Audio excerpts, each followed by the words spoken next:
Hello, everybody. My name is Chris, and I will be doing the audio presentation here on behalf of Thackeray Team 1 and my colleagues Karen, Rebecca, Katie, Sam, and Crystal, where we have been discussing authentic leadership.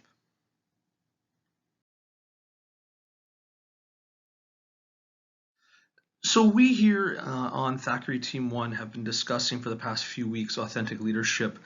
I think that it's important to sort of backtrack and identify that authentic leadership really is sort of a development in the 21st century that is as a result of people losing faith and confidence in the leadership of corporations and organizations.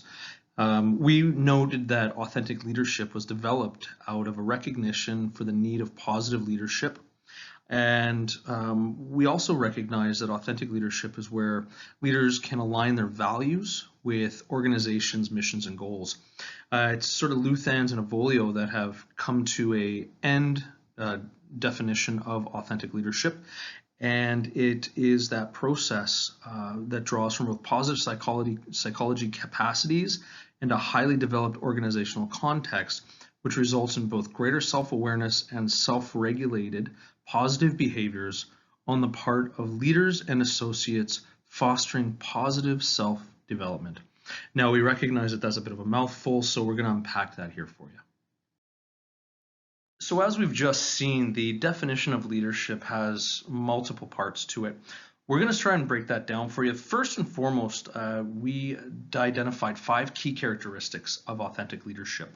The first one being that authentic leaders are guided by a set of values that keeps the team in mind, and they recognize that everybody has something positive to contribute. Second is that authentic leaders try to work in a manner where there isn't a gap between their values and their actions. The third is that authentic leaders are aware of their limitations and are not afraid to state that they are unsure. The fourth is that authentic leaders lead from the front, and if there's a risk, they're the ones that kind of absorb that. And the last point, our fifth point here, is that authentic leaders recognize the importance of helping others to discover and develop their skills as leaders. So building on the 5 key characteristics of authentic leadership, we also see beyond characteristics behaviors that are associated with the authentic leader.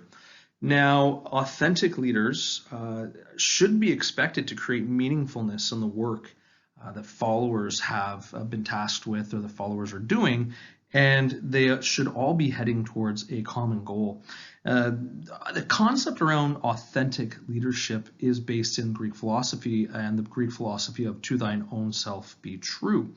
We have some ideas about this and some contrasting viewpoints. One of the concepts is that it can be argued that authentic leaders are not defined by their own selves, but by the perceptions of those who follow. These perceptions have been studied by various scholars in terms of follower engagement, satisfaction, and productivity. And it's still seemingly unclear as to whether or not the authentic leader is a more productive leader. And although there are variations in terms of what constitutes authentic behavior, we have found throughout the literature that these 4, self-awareness, relational transparency, balanced processing, and internalized moral perspective, are the 4 behaviors that are most commonly associated with authentic leadership. And so building on the 5 characteristics and the behaviors that we have already identified for the authentic leader, we'd like to just sort of finish off with some key attributes that defines authentic leadership. First and foremost, that without followers, the leaders don't exist. And I think that's a pretty common thread for leadership. We think about positive role modeling that the authentic leader can demonstrate for the followers. And we look at personal expressiveness, self-realization and self-development, flow experiences, self-efficacy, and self-esteem as being some of the key behaviors that the authentic leader can role model. We think about trust and having a trusting relationship between the leader and the follower that promotes communication of concerns, the needs and ideas, especially those needs and ideas that are being brought forward by the follower. And we also look at genuineness, and we look at the enhanced development of both the leader and the follower, And we look at how genuineness differentiates, or these whole concepts differentiate the authentic leader from something like a transformative leadership style theory, where the follower is expected to actually make a transformation. And so in which case we're identifying that authentic leaders, one of the key attributes of an authentic leader is to promote a genuineness of expression and a genuineness of development, not only just by the leader, but with the follower in mind as well. So in having discussed the definition, characteristics, behaviors, and attributes of authentic leadership, we've come across some interesting critiques of authentic leadership, namely at the essence of the authentic leader or the authentic self. We've just understanding that the development of authentic or true self is actually quite difficult. That in order for us to actually be perceived as authentic, followers actually have to believe that our behaviors, our characteristics, and our attributes are being authentic. And it also calls into question this concept of actually being able to achieve true self, as we're constantly in flux, we're constantly learning, changing, and growing. And the nature of authentic self or true self is constantly in change. So how do we actually reach that level of authentic or true self?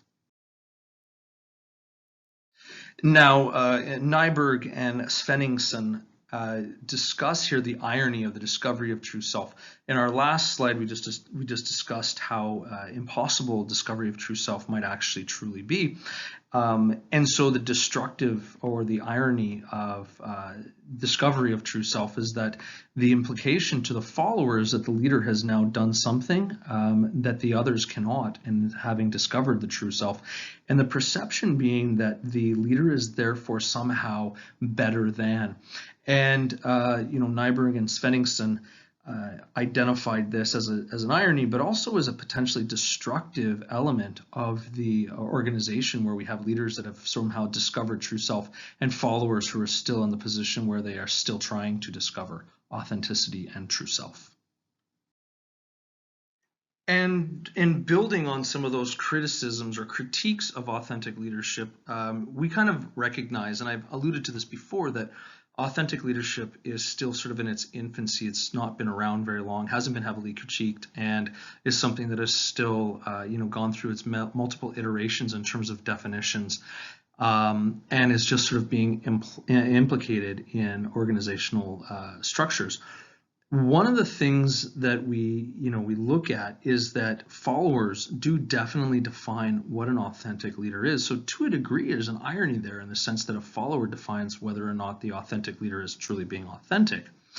And one of the other points about this is that authentic leadership does kind of denote that there is a failure to consider the humanistic aspect of leadership, and that is that inauthenticity is a natural part of organizational life, and in doing so, sometimes there's behaviors that have to be structured around cultural normatives of an organization that might not necessarily be authentic. And in people adopting these cultural normatives of an organization, this might be a survival tactic, or one in which people are viewed in a certain way to be aligning themselves with an organization, whereas authentic leaders who are being expressive of their authenticity might not necessarily align with the organizational values, and so therefore be at risk of being dismissed or removed from positions of leadership. So just to wrap things up here, on behalf of Thackeray Team 1, we want to thank you very much. We know that authentic leadership is something that still needs to be researched, and it is something that is still quite new. We understand that to unpack it is to sort of unpack the nature of self, and that's a really big concept. So we'll leave you with those comments and those thoughts, and we hope that we have been able to give you something for your consideration. And yeah, please, by all means, send us your questions. Thank you.